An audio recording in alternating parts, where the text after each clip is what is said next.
Hi, my name is Casey, and today I will be diving into an exciting topic at the intersection of music, psychology, and personality. I'm sure you know by now, but I'm studying psychology, which explores how our thoughts, behaviors, and emotions shape who we are. A big part of psych is understanding how music influences us emotionally and psychologically. Pretty much what we feel when we listen to music and how it connects to our identities. For this exam, I'll be exploring how musical perception can shape or reflect our personality traits and emotional states. I'll break down how we experience different genres and songs and how that relates to psychological concepts like emotional regulation, identity, and neuroplasticity. Music isn't just something we listen to, it's something that interacts with our personalities and emotions. And let's see how. So, what is musical perception? Musical perception is all about how our brain processes sound and gives it meaning.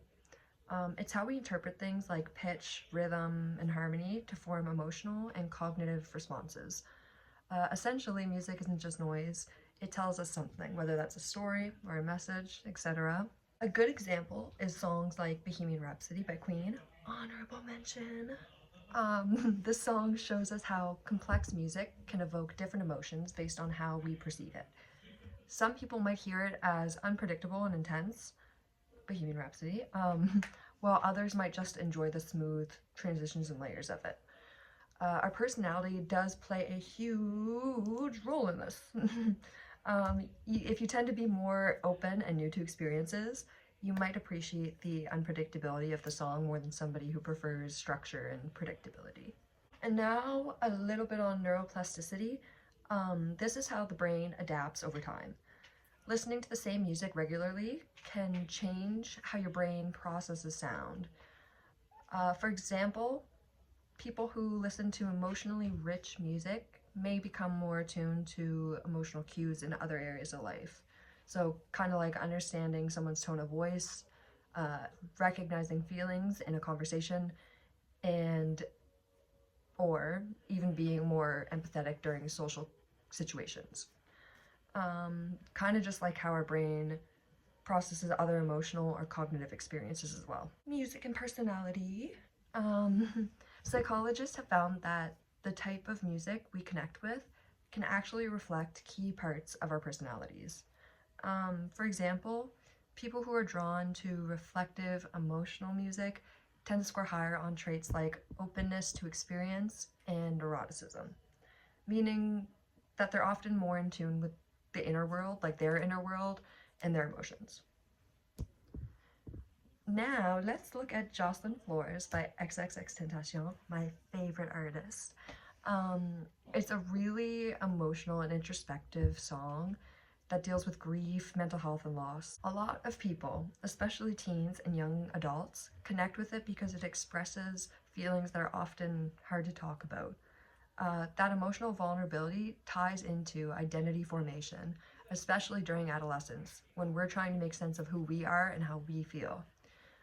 Songs like this one, Jocelyn Flores, can help people to feel seen and understood. Now, on the flip side, something like Lose Yourself by Eminem has a totally different vibe and energy to it.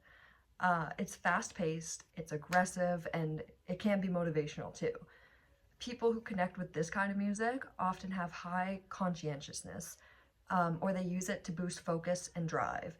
So, especially before something challenging like an exam, a competition, tough decision, it can psych you up and it can shift your mindset. Music isn't just something that we listen to, it's something that we use to regulate our emotions, reinforce our identities, and even mirror our personality traits. Personal connection. For me, I've gone through many times in my life where certain songs really, really resonated with me. The songs that I've talked about so far are just a few examples of that.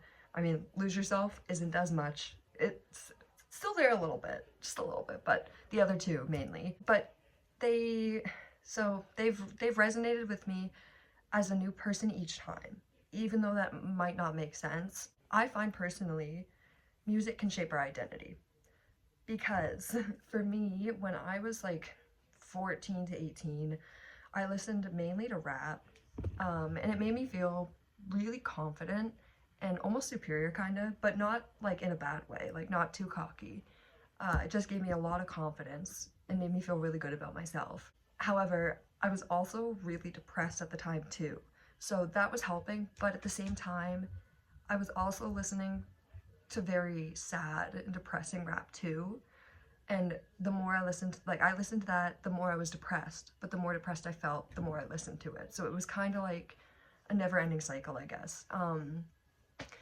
And that every time I listened to it, it made me super sad. I related so hard to some of the lyrics in these sad rap songs that it felt like I wrote them myself. And it really only hurt and deteriorated me more into that depression.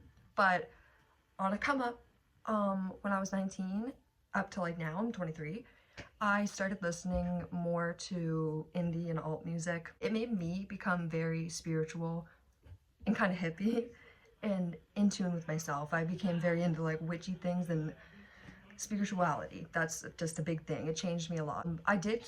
During this time, I did keep listening to rap, even sad rap, but it doesn't affect me like that anymore because I grew to have a positive mindset due to this new music. I believe anyway. So it no longer makes me sad. It makes me just feel happy and confident.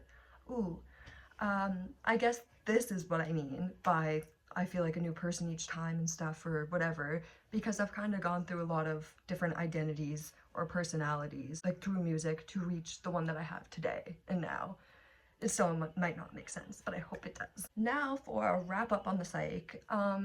So to bring it all together, musical perception isn't just something that happens to us. We're not passive listeners. We actually choose music based on how we feel or how we want to feel. For example, kind of like the rap music, I wanted to feel powerful and stuff, and it made me feel that way. It's kind of like using music as a mirror or a mood switch. When we're sad, we might play something mellow to feel understood or something upbeat to shake off the heaviness and sadness. That's emotional regulation in action.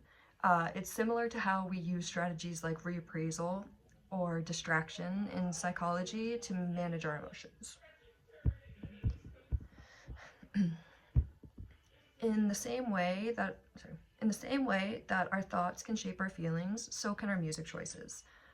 Over time, these choices can even help us understand ourselves better, our habits, our personalities, and our emotional patterns. Overall, and in the end, music reflects our personalities, our moods, and serves as a very powerful tool for emotional regulation and self-expression. And it also has a very, very, very strong connection to psychology. Thank you for listening.